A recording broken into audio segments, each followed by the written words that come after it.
স্তন ক্যান্সার সম্পর্কে কিছু অজানা তথ্য জানা উচিত সকলের। ক্যান্সার শব্দটি ভীতিকর, কারণ অধিকাংশ ক্যান্সারই কোনো উপসর্গ ছাড়া মানবদেহে দানা বাঁধে। তেমনি ব্রেস্ট বা স্তন ক্যান্সারও উপসর্গহীন একটি নীরব ঘাতক, যা মৃত্যু ডেকে আনে। বেশিরভাগ ক্ষেত্রেই অসচেতনতা, অবহেলা ও লজ্জার কারণে এই রোগের শুরুটা আঁচ করা যায় না, ফলে রূপ নেয় ভয়াবহতা।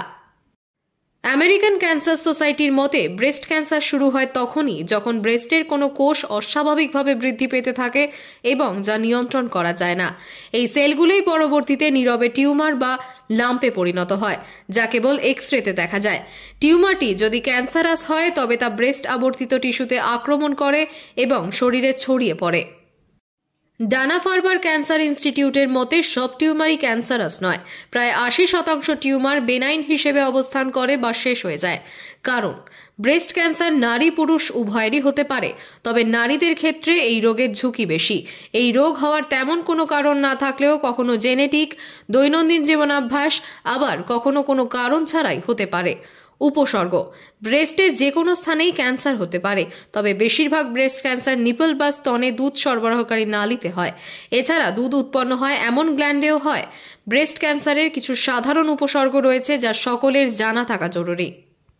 ব্রেস্টের কিছু অংশ ফুলে যাওয়া, টোল পড়া বা ভিতরে ডেবে যাওয়া, নিপল পরিবর্তন বা নিপলের আশেপাশে ফুসকুড়ি দেখা দেওয়া, রং পরিবর্তন বা গরম অনুভব হওয়া, নিপল থেকে রক্ত বা তরল পদার্থ বের হওয়া, ত্বকে ক্ষত বা ঘা দেখা দেওয়া বা র্যাশ ওঠা, ব্রেস্টের ভেতরে গোটা ওঠা, চাকা চাকা হয়ে যাওয়া, শিরা বা ভেইন স্পষ্ট হওয়া বা রেখার মতো দেখা দেওয়া। এছাড়াও রয়েছে নিপলের ভেতরে ঢুকে যাওয়া, আকৃতির পরিবর্তন হওয়া, কমলার খোসার মতো ত্বক কুঁচকে যাওয়া, ব্রেস্ট শক্ত হয়ে যাওয়া, আন্ডারআর্ম ফুলে যাওয়া কিংবা চাকা দেখা দেওয়া, ঋতুস্রাবের আগে ও পরে ব্রেস্টের ব্যথা অনুভব হওয়া, ব্রেস্টের কোনো অংশে চাপ দিলে স্বাভাবিক হতে সময় নেওয়া, সচরাচর অবহেলা বা এড়িয়ে যাওয়ার কারণে ব্রেস্ট ক্যান্সারের এই উপসর্গগুলি মারাত্মক আকার ধারণ করে। তবে ঘরোয়াভাবে পরীক্ষা করার কিছু সহজ উপায় রয়েছে। সেগুলি হলো: আয়নার সামনে দাঁড়িয়ে খেয়াল করুন ব্রেস্টের আকার, আকৃতি, রং এবং নিপলে কোনো পরিবর্তন এসেছে কিনা এবং র্যাশ উঠেছে কিনা। নিপল থেকে কোনো তরল পদার্থ বের হচ্ছে কিনা খেয়াল করুন। তবে প্রসব পূর্ববর্তী বা পরবর্তী অবস্থায় এই পরীক্ষা প্রয়োগযোগ্য নয়। আন্ডার আর্ম বা বগলে অথবা ঘাড়ে কোনো চাকা আছে কিনা খেয়াল করুন। সবচেয়ে সহজ উপায় হলো স্নানের সময় ভিজা এবং পিচ্ছিল অবস্থায় ডান হাত দিয়ে বাম স্তন এবং বাম হাত দিয়ে ডান স্তন পরীক্ষা করুন কোনো গোটা গোটা চাকা অনুভব করছেন কিনা। এছাড়াও জাঙ্ক ফুড, চর্বি জাতীয় খাবার পরিহার করে খাদ্য তালিকায় শাকসবজি গ্রহণ করুন। অতিরিক্ত মেদ ঝরিয়ে ফেলুন বা ওজন বৃদ্ধিতে অস্বাভাবিকতা রোধ করুন।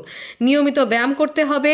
ব্রেস্টের কোনো ধরনের সমস্যা দেখা দিলে অবহেলা না করে বা লজ্জা ভুলে দ্রুত চিকিৎসকের শরণাপন্ন হন।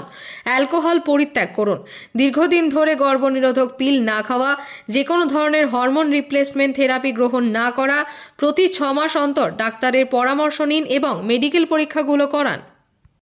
প্রতিকার: ক্যান্সার মানেই আতঙ্ক নয়, চিকিৎসার চেয়ে রোগের প্রতিকার হওয়াটাই শ্রেয়। তাই প্রয়োজন একটু সচেতনতা। ব্রেস্টের কোনো পরিবর্তন হচ্ছে কিনা সে সম্পর্কে সজাগ থাকুন।